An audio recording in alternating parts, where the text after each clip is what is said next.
Assalamualaikum warahmatullahi wabarakatuh. Perkenalkan, saya Respa Fitri, salah satu staf pengajar pada Departemen Ilmu Ekonomi Syariah, Fakultas Ekonomi dan Manajemen IPB University. Pada saat ini saya ingin menyampaikan bahwa saya mengampu satu mata kuliah yang bernama Ekonomi Pembangunan Syariah. Adapun deskripsi dari mata kuliah ini adalah mata kuliah ini membahas topik-topik terkait dengan ekonomi pembangunan syariah. Ruang lingkup, konsep, pengukuran, konsep analisis proses pembangunan ekonomi pembangunan syariah, teori-teori ekonomi pembangunan syariah, unsur-unsur dalam proses pembangunan syariah, dan masalah-masalah setelah hambatan, serta dasar-dasar kebijakan. Kemudian, kemampuan yang diharapkan dari mahasiswa setelah mempelajari mata kuliah ini adalah diharapkan mahasiswa mampu menganalisis fenomena ekonomi dengan mengintegrasikan nilai-nilai prinsip-prinsip dasar ekonomi syariah. Termasuk pendekatan metodologi ekonomi dan keuangan syariah, serta pemahaman teori dasar-dasar ekonomi syariah secara terintegrasi. Kemudian kita beranjak kepada materi. Adapun materi yang akan disampaikan pada mata kuliah ini adalah pada sesi UTS akan disampaikan konsep-konsep dasar tentang ekonomi pembangunan dalam Islam, ya. Kemudian konsep pertumbuhan ekonomi dalam Islam.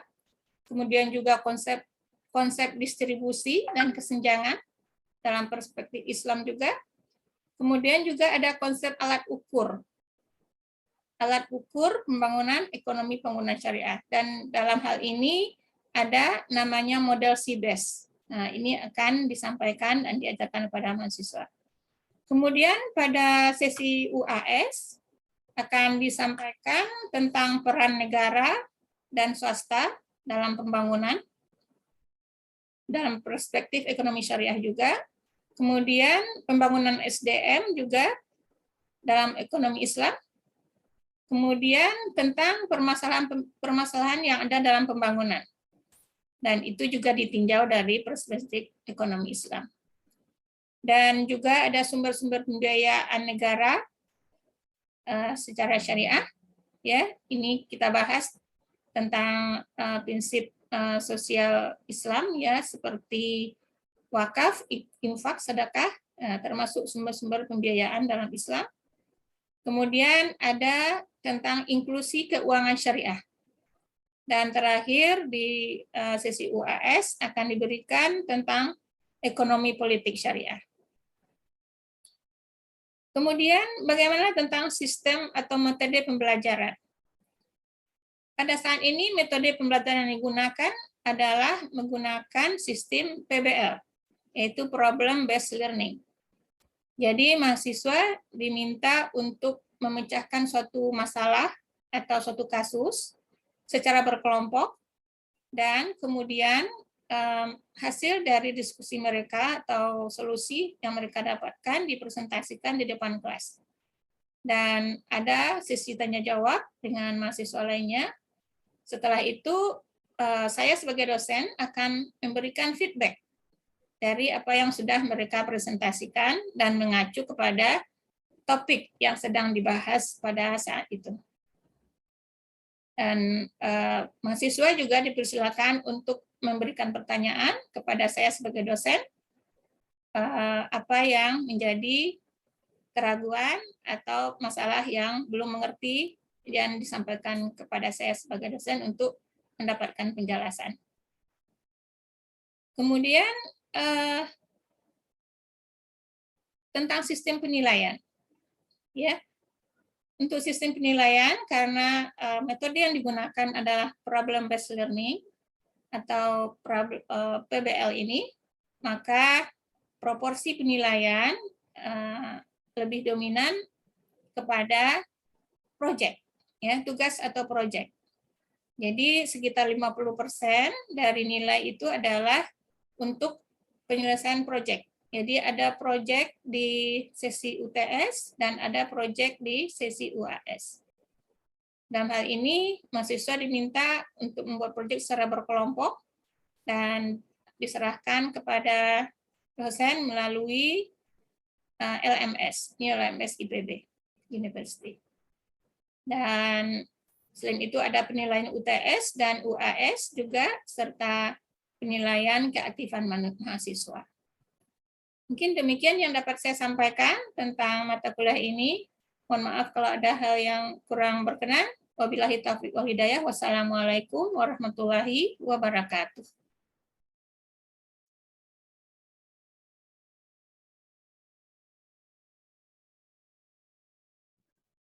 Topiknya adalah peran pemerintah dalam pembangunan ekonomi. Ya.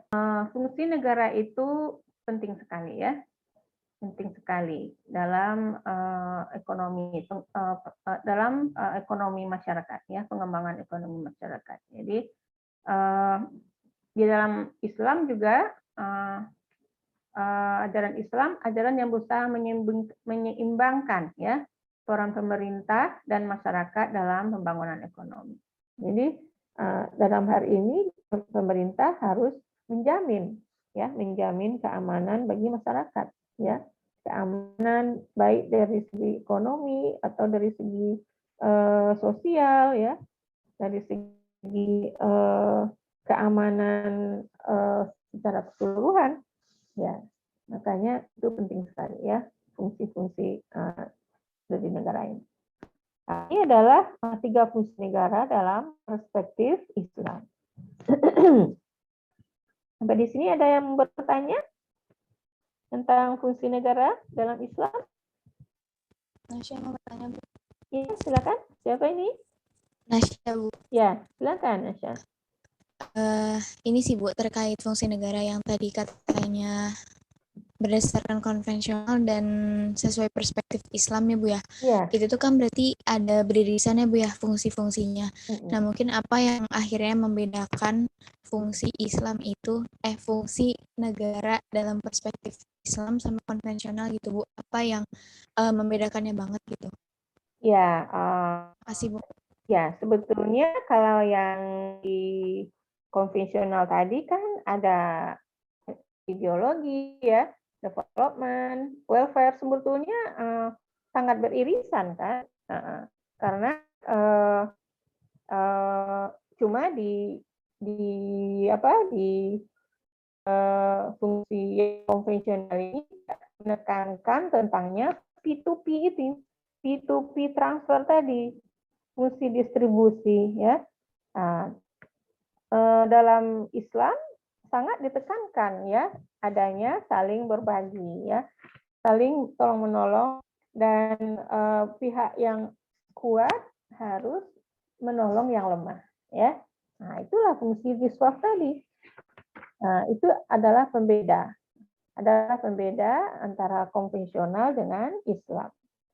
Tapi sebetulnya dalam konvensional itu juga sebetulnya terdapat fungsi-fungsi seperti welfare, ya. Welfare role ini kan kesejahteraan. Tapi di fungsi-fungsi Islam ini sangat ditonjolkan, sangat dipentingkan, ya, fungsi distribusi ini. Bagaimana agar pemerataan, ya, pemerataan dari kekayaan itu, keadilan. Nah, sebagaimana kita sudah bahas selama ini bahwa dalam Islam itu keadilan sangat dipentingkan sekali.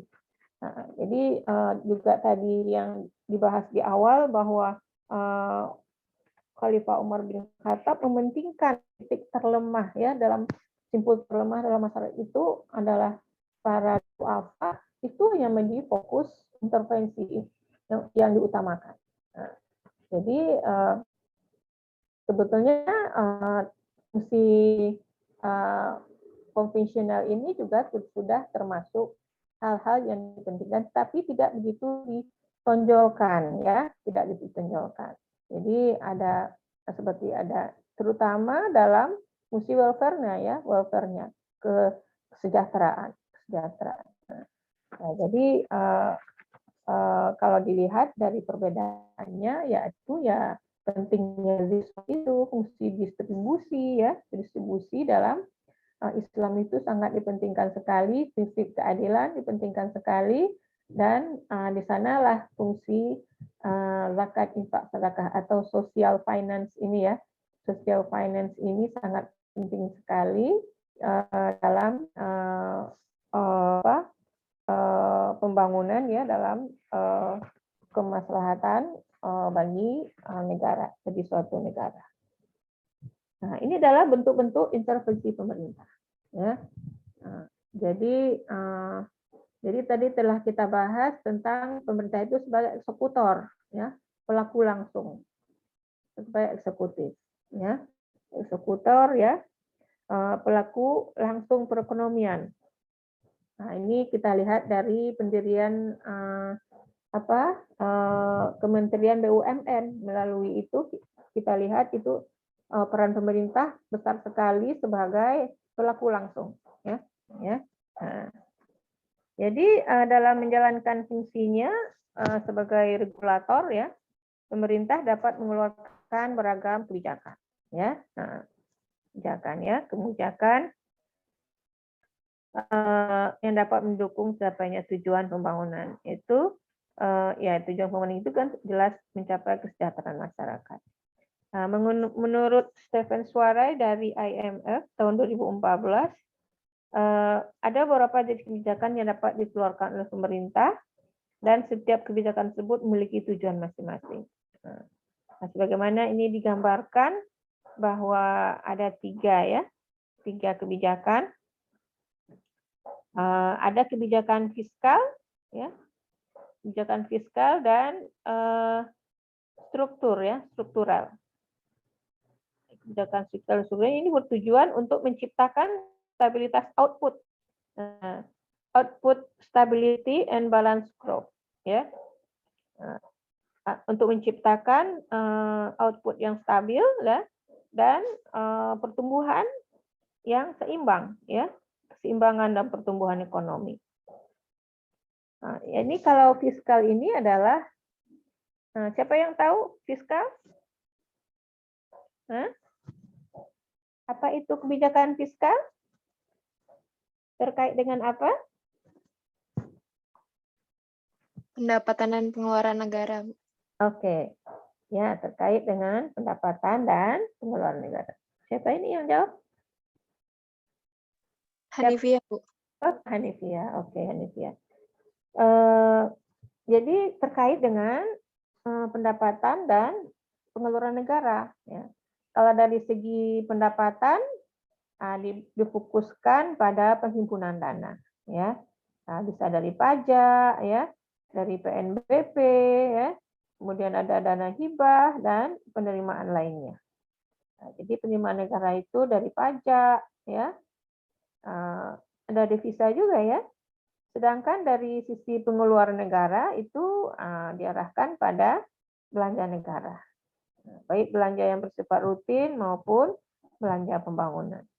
Nah, belanja pembangunan misalnya membuat infrastruktur. Sekarang kan lagi jor-jorannya, ya, pemerintah mengeluarkan dana untuk pembangunan infrastruktur. Ada lapangan terbang, ya, ada pelabuhan, ada jalan tol, ada jalan.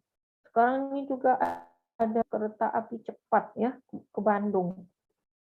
Bisa sampai di Bandung dalam waktu 47 menit. Wah, hebat, ya. Jadi pengeluaran negara itu difokuskan pada hal-hal seperti itu, hal-hal yang rutin dan hal-hal pembangunan, membuat pembangunan. Jadi suatu kebijakan fiskal dikatakan efektif atau tepat tergantung kepada hasilnya, ya, dampak hasilnya. Nah, kalau misalnya kebijakan fiskal itu menyebabkan stabil, ya, output yang stabil dan adanya keseimbangan pembangunan, keseimbangan pertumbuhan pembangunan, ya, itu adalah berhasil, ya. Jadi apabila misalnya kalau pemerintah menaikkan kadar pajak, ya, menaikkan penerimaan negara, Maka apa dampaknya pada masyarakat, peningkatan masyarakat? Apakah akan memperlambat pertumbuhan usaha? Ya, jadi kalau misalnya pemerintah menaikkan pajak, apakah masyarakat bisa menerimanya? Kalau seandainya ini masyarakat tidak bisa menerimanya dan tidak sesuai dengan kemampuan masyarakat, berarti akan menghambat pertumbuhan ekonomi. Kemudian juga misalnya kalau pemerintah meningkatkan belanja, ya, sisi belanja negara. Bagaimana kondisi perekonomian? Apakah daya beli kelompok miskin, ya, atau justru meningkatkan daya beli, ya, kelompok miskin, atau justru memperbesar kesenjangan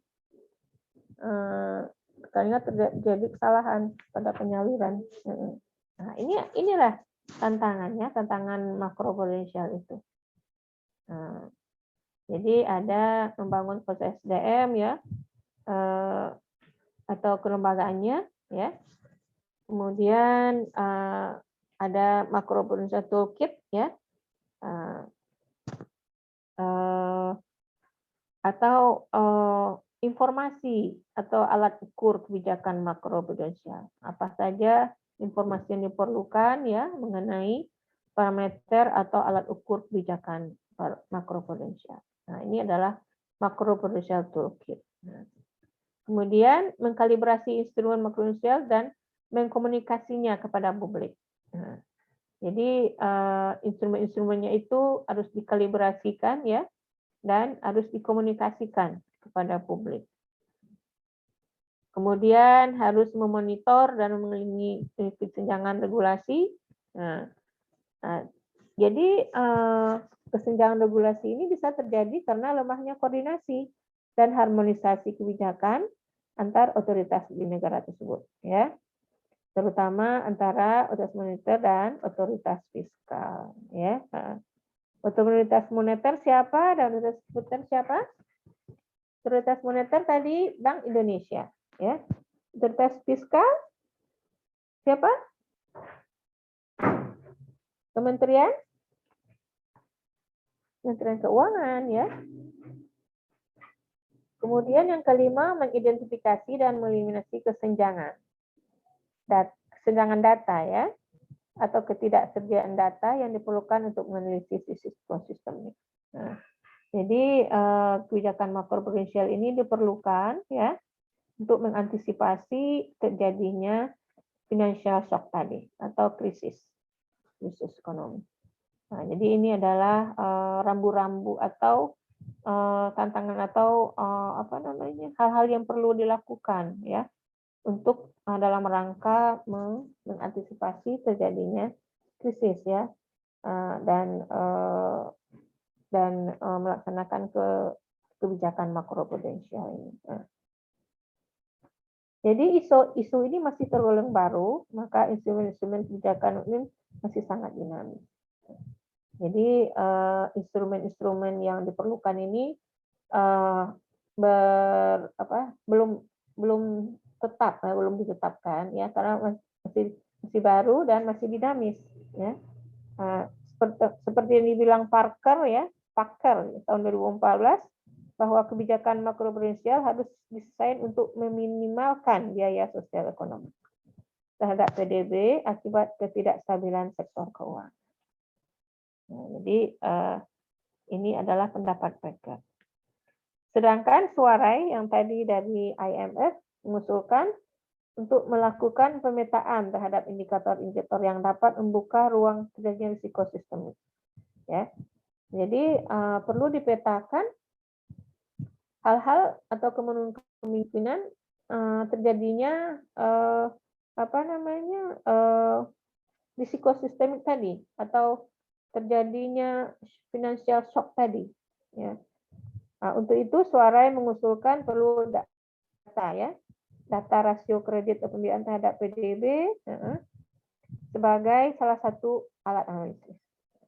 Jika rasio kredit terhadap PDB meningkat, maka diperlukan adanya langkah antisipasi agar kenaikan ini membawa efek negatif terhadap perekonomian. Jadi perlu dilihat, perlu ada data tentang berapa tingkat kredit ya, rasio kredit terhadap PDB.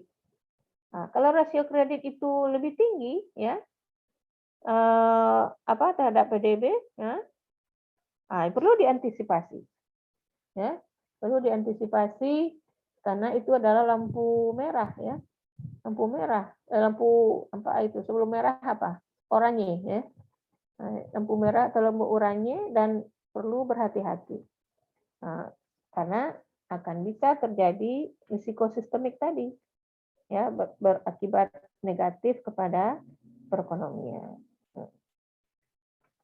Nah, jadi itu adalah ini adalah tantangan kebijakan makroprudensial itu. Ada yang mau bertanya tentang sektor publik? Sektor pemerintah dalam pembangunan ekonomi? Ibu izin bertanya. Ya, siapa ini? Hanifia, Bu. Hanifia, ya silakan Hanifia. Iya, Bu. Saya takut tadi agak tertinggal sih, Bu. Jadi kan tadi Ibu menyebutkan kalau kebijakan fiskal itu kan dikeluarkan oleh Kementerian Keuangan, lalu kebijakan moneter oleh BI. Kalau kebijakan makroprudensial ini oleh siapa ya, Bu? Makroprudensial ya. Makroprudensial ini adalah terkait dengan antisipasi ya, antisipasi dalam kebijakan moneter ya, ya. Kebijakan bukan kebijakan moneter. Akibat gejolak sektor keuangan ya, bukan moneter ya, sektor keuangan, financial shock ya, dan krisis yang berdampak pada sektor real. Nah ini terkait tentunya dengan pemerintah ya. Pemerintah siapa? Pemerintah berarti adalah Kementerian Keuangan. Saya Bu izin bertanya Bu. Ya, siapa ini? Alvin. Ya Alvin Bu. Ya, silakan Alvin. Ini kan babnya berkaitan dengan peran pemerintah dalam pembangunan ekonomi ya Bu. Iya. Nah, yang masih yang menjadi pertanyaan, kenapa sih Bu pemerintah gemar sekali berbisnis dengan rakyatnya? Kalau secara logika Bu ya, kan kalau misalkan berbisnis dengan rakyatnya itu uangnya juga berputar-putar di suatu negara tersebut gitu. Nah, apalagi belakangan ini isu-isu yang masih hangat yaitu dengan kebijakan impor Bu. Nah, kenapa sih pemerintah tidak gencar untuk melakukan ekspor? Nah, kalau ekspor itu kan kita mendapat pendapatan dari luar negara Bu ya. Seperti itu Bu pertanyaan saya. Makasih Bu. Maksud Alvin berbisnis ini apa? Maksud saya ini Bu, misalkan kayak menjual produk misal nih Indonesia punya produk Bu, kayak misalkan Pertamina. Nah, kenapa sih kita nggak menjual produknya ke luar negeri gitu? Sering banget dijual lagi ke rakyat-rakyatnya, dalam artian itu Bu sebenarnya lebih gampangnya masalah ekspor impor Bu. Maksudnya kenapa pemerintah tidak mempromosikan ekspor daripada impor gitu ya? Iya Bu. Ya mungkin Alvin terkait dengan ingat dengan impor beras ya, wacana impor beras ya. Iya Bu, yang isu lagi hangat kan sekarang impor beras Bu. Ya itu salah satu ya itu tetap kalau bagi itu menjadi tanda tanya juga ya, tentunya dari tahun ke tahun, sejak rezim dulu juga kenapa harus ada impor beras. Nah itu yang dan tidak terjawabkan dengan baik ya. Tidak jawaban yang alasan kenapa harus ada impor beras, padahal begitu banyaknya berlimpah ruah ya sekarang produksi beras petani ya. Sekarang produksi beras berlimpah dan sekarang musimnya. Jadi mungkin Ibu melihat ini tadi ada 3 ya, ada 3 permasalahan dalam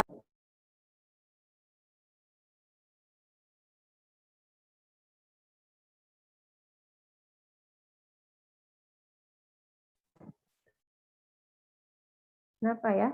Apa suara Ibu kedengeran? Sekarang jelas Bu, tadi putus-putus. Hilang ya? Iya Bu. Hilang ya. Ya. Nah, jadi ini kalau Ibu melihat ini sebentar intervensi ini ya, kuatnya intervensi politik ya. Kenapa harus impor? Kenapa dengan kondisi kita masih sudah swasembada, misalnya sudah cukup ya, kenapa tetap harus impor? Karena adanya sesuatu yang kita tidak ketahui dan itu tidak diumumkan ke publik ya.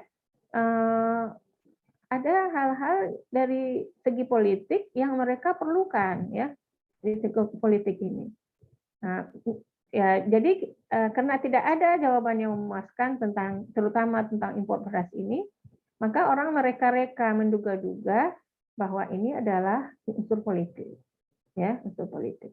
Karena kalau secara nalar atau secara logika tidak mungkin suatu negara akan mengimpor kalau di negaranya sendiri surplus, ya. Tidak mungkin perlu ada impor kalau negaranya surplus. Apa harus impor juga, ya? Dan itu kan akan menyengsarakan rakyatnya sendiri, terutama petani. Nah, ini yang dari tahun ke tahun dari rejim ini tidak terjawab dengan memuaskan. Ya, kalau di segi Ibu pribadi ya, Ibu pribadi ini belum terjawab dengan memuaskan alasan yang tepat kenapa harus mengimpor beras, terutama beras ya.